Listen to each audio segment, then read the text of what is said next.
Well, hello my loves, and happy Sunday to you. If you're new to me, I'm Shawn Petite, and welcome to my YouTube channel. And today we are going to be talking about stencil masks, why and how I use them.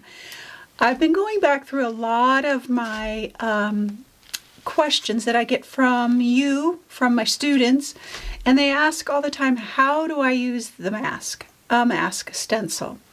And so I thought that would be a really fun. I have had a ball. I've been in here for about 45 minutes just playing away and making some just wonderful, wonderful papers with only chose two stencils to kind of experiment with. But you can do this with whatever stencil masks that you have. So, and the stencils that I use today will be on sale. Before I dive in and show you a few things and some supplies, I just want to let you know that Rusty Bits is still on early bird pricing, and you will have you'll have a little bit more time to get the early bird pricing, and then also Creative Reset is also available for you as well. So those are still available for you. Creative Reset will be available at the low price of $37, but the Rusty Bits, its early bird pricing will end in another week. So grab that if you are so interested. I've got pictures up here. So, okay, I wanted to let you know that. And then also I want to say, if you haven't subscribed to my channel, I would love for you to subscribe. It helps me grow the channel and helps me get more feedback from you. And so I would love it. And if you're new, welcome. And for all my people that have been with me for forever, I just love you. So, okay, let's dive in. So this is what I have created within just about 30-40 minutes of experimenting and showing you some fun ways, look at that, to use some stencil masks. And look at that. I'm going to use my gel plate on a couple. We do some untraditional kind of stencil mask use. You can never do just one gel print, so I kind of went on. I was like, I'm just going to do one just to show them how awesome it looks on the gel plate, but then I was just so inspired. And this is not done on a gel plate. This is a fun technique, again, stencil mask. And this is with a brayer, just right over the stencil with some tissue paper.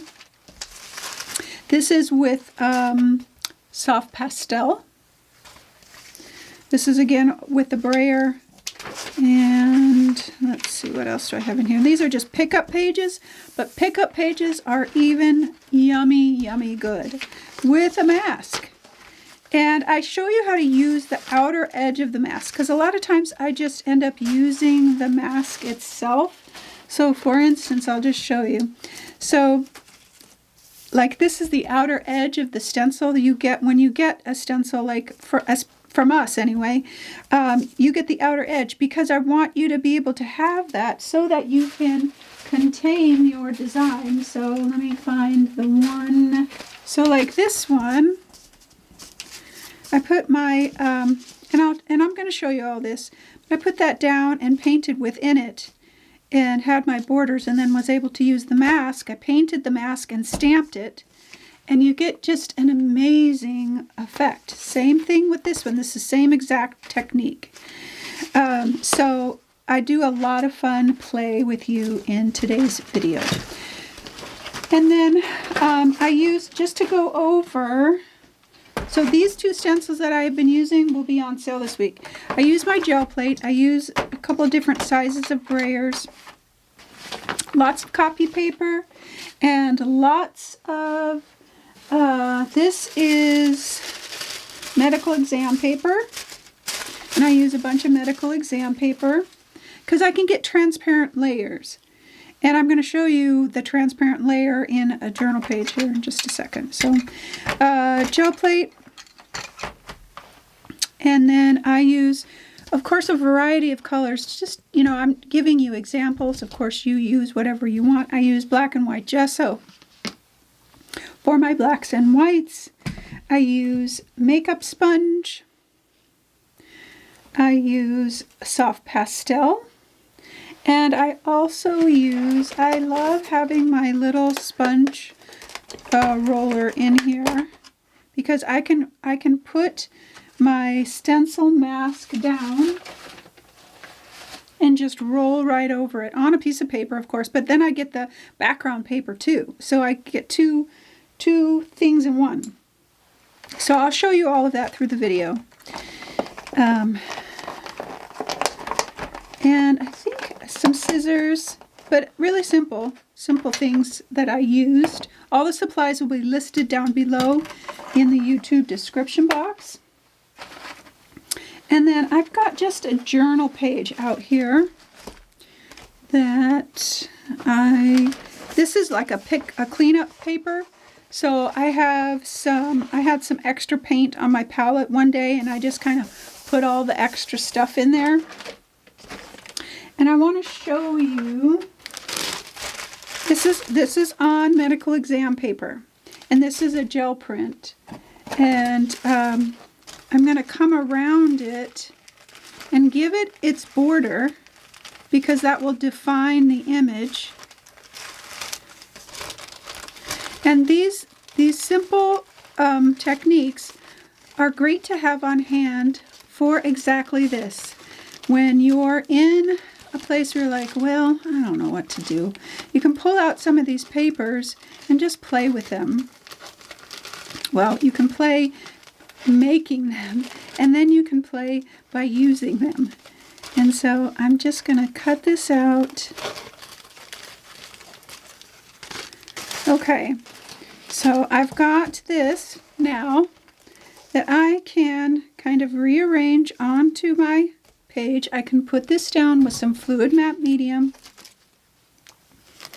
I'm going to wet this to help it go a little bit more transparent. And I'm just going to spread out my matte medium.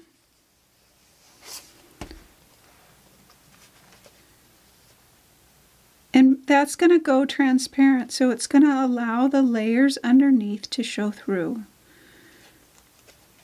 Gotta be careful here. Well, the medical exam paper is really sturdy, so that's why I like it.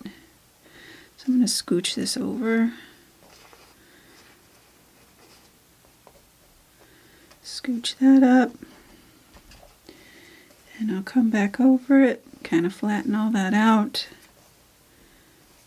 And I still am able to see the colors underneath.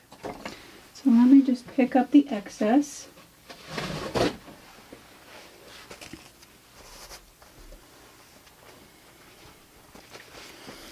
And now I've got something really quick with a focal point to respond to. Then I can then come back. I'll grab a sponge. I'll put some black gesso out, and I'll put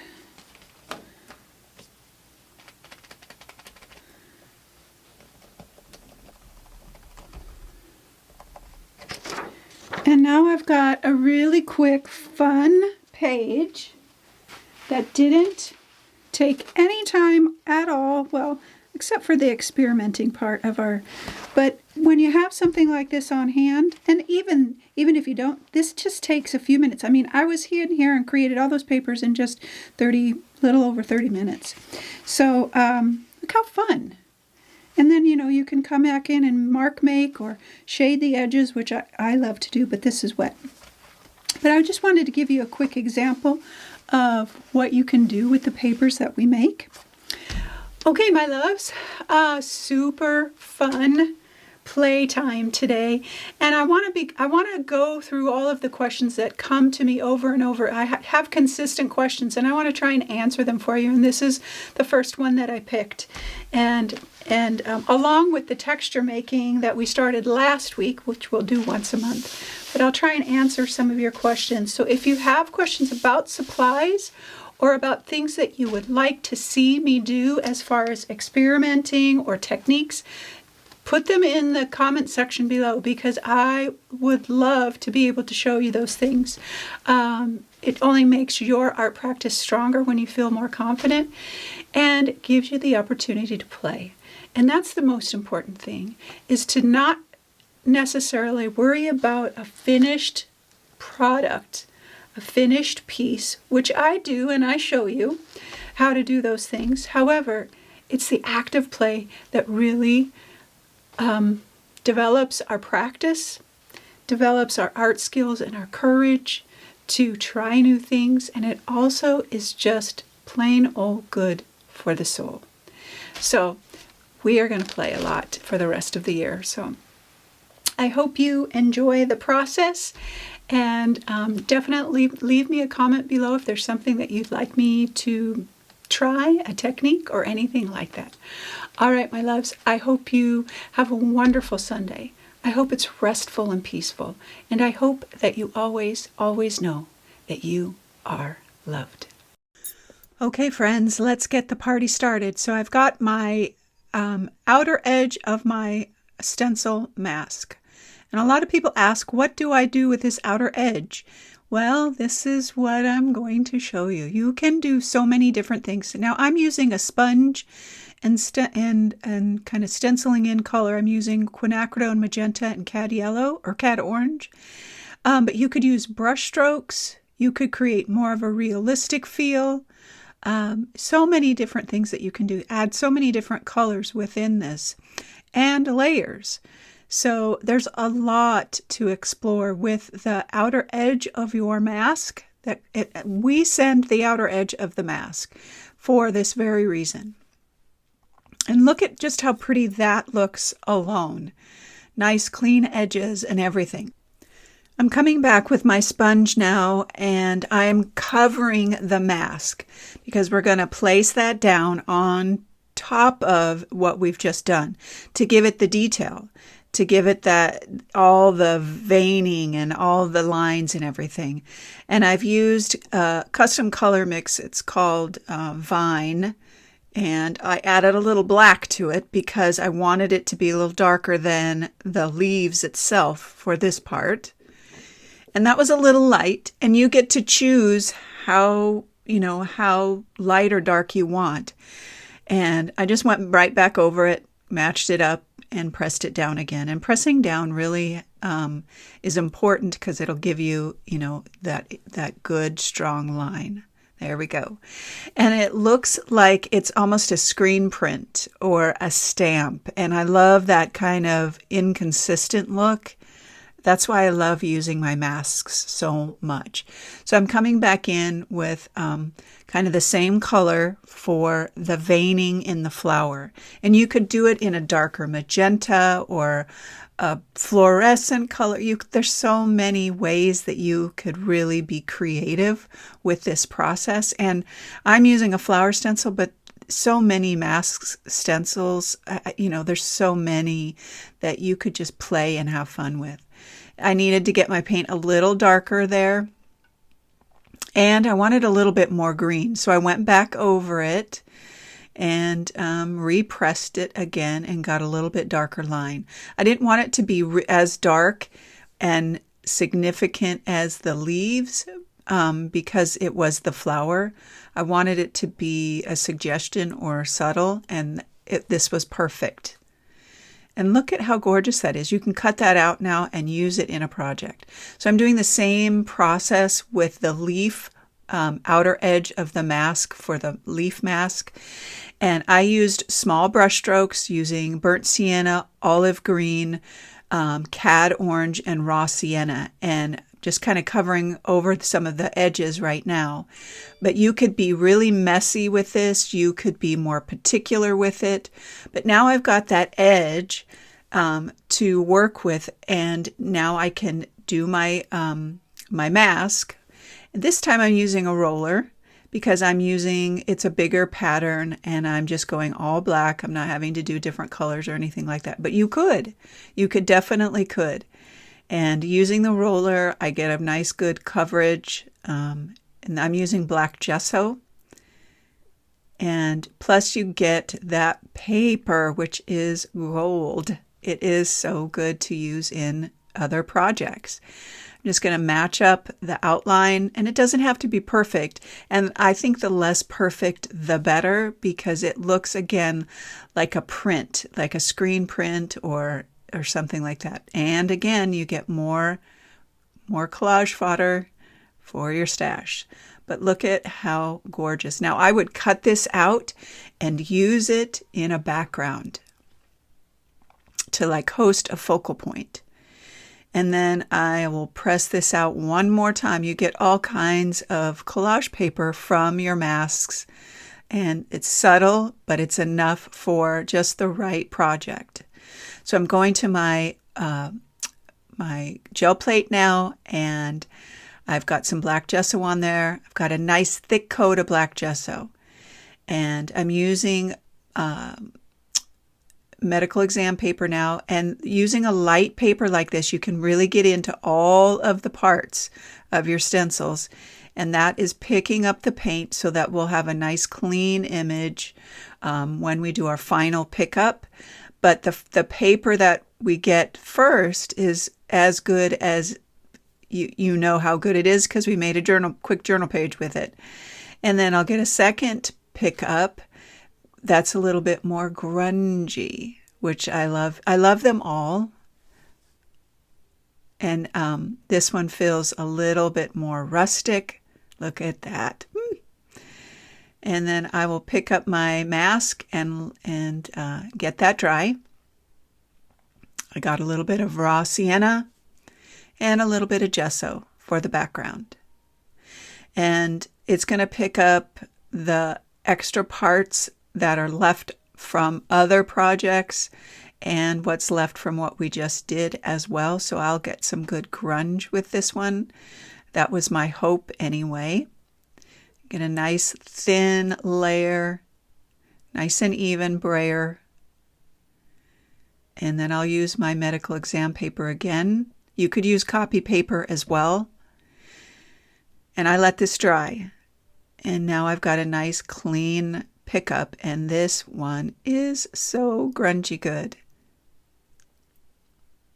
Look at that.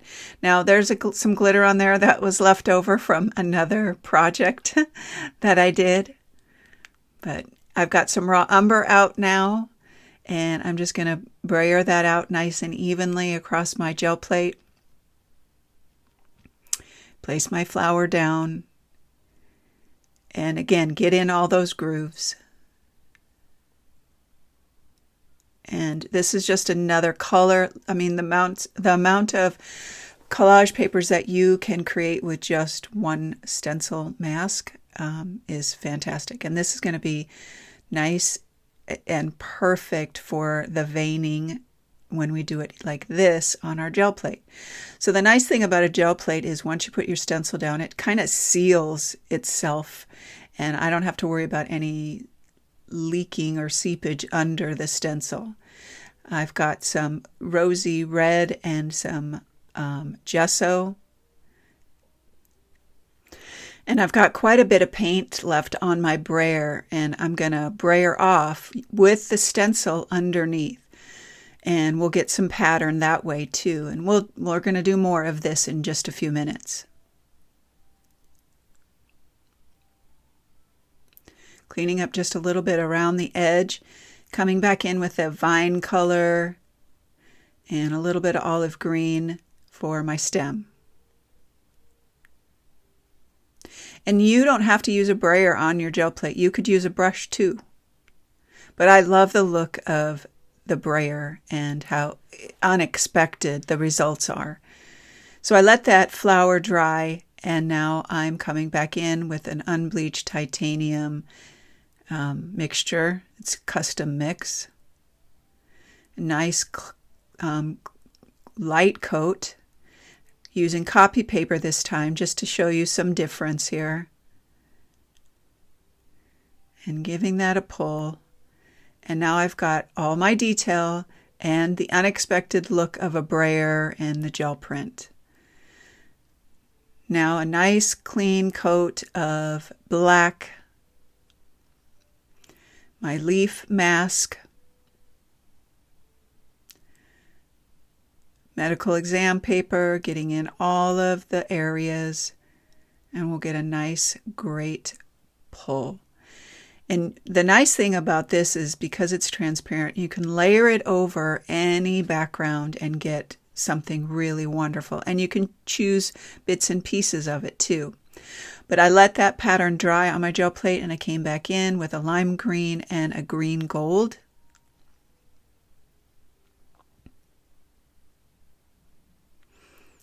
And just getting that all brayered out. Nice, even, thin coat. And again, I've got extra on my brayer. I'll just brayer out over that stencil and get some pattern. And these are either, I would use these papers as collage paper, or I would use them as the beginning of layers of paint for collage paper. But look at how pretty that pattern is.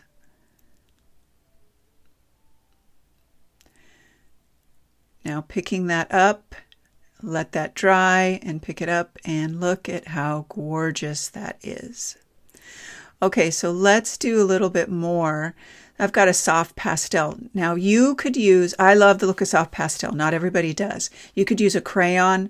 You could use a neon color too. You could use a couple of different things, more like a crayon, and get the same result.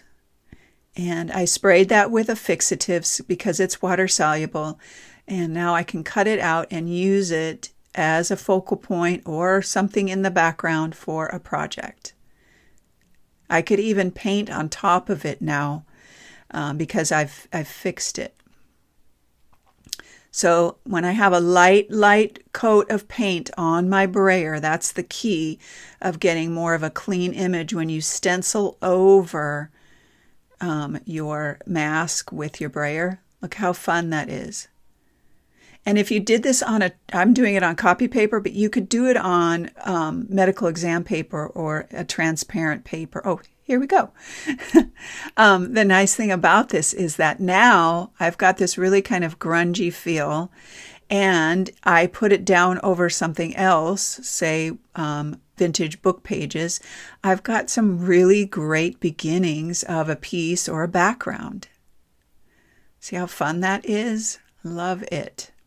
All right, my loves, that is our experimenting, our papers, our masks. I hope you enjoyed the process. Ask your questions in the community, and I will see you next week.